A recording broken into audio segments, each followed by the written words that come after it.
Барлықтарыңызға сәлем, каналыма қош келдіңіздер. Қазақша контентті қолдап, менің әр салған видеоларыма лайк басып, қалдыруды ұмытпаңыздар. Ол үшін видеоның астындағы подписаться батырмасын басып қойыңыздар. Бүгін оразаның 14-ші күні, тұтқан оразаларыңыз қабыл болсын.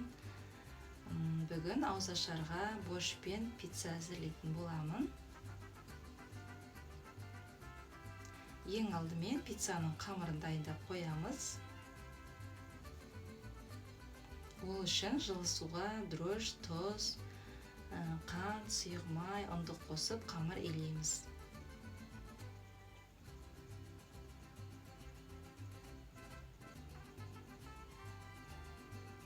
Пиццаға қажетті заттардың құрамын, грамын видеоның астындағы описанияда қалдыратын боламын. Қамыр әбден біркелкі болғанша илеп бұқтырамыз. 1-1,5 сағатқа бетін жауып жылы жерге қоямыз.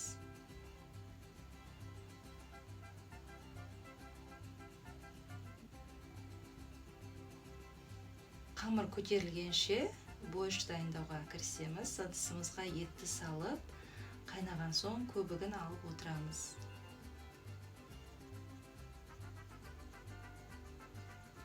Көкөністерді майдалап турап аламыз.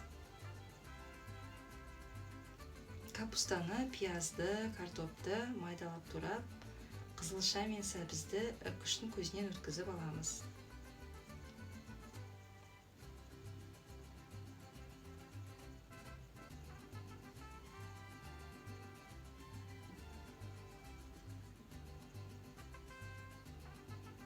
Қызып тұрған майға пиязды, оның үстіне қызылшаны және томат пастасын салып қуырамыз. Одан кейін үстіне сәбізді салып, аз ғана қуырып, үстіне су құямыз.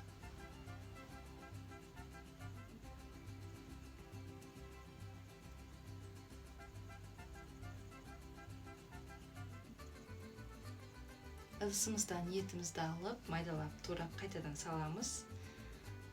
Капуста, картоп, тұз және приправасын салып, орташа отта қайнатамыз.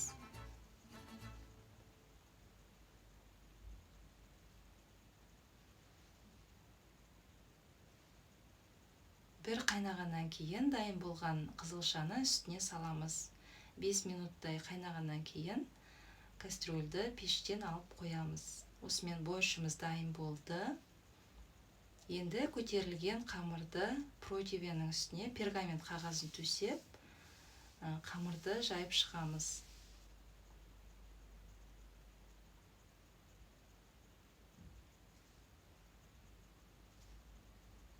Үстіне кетчупты жағып шығамыз. Және майдалап туралған колбасаны бетіне сеуіп шығам.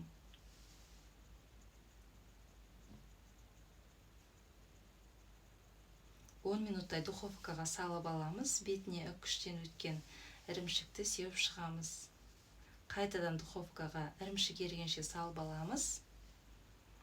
Міне пиццамыз дайын болды.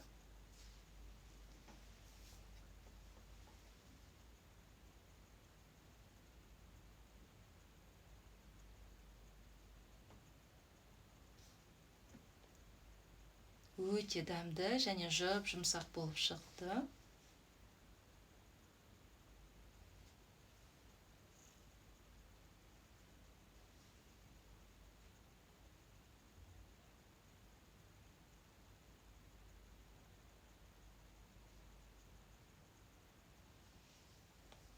Ал ауызашарға дайындаған асымыз дайын болды.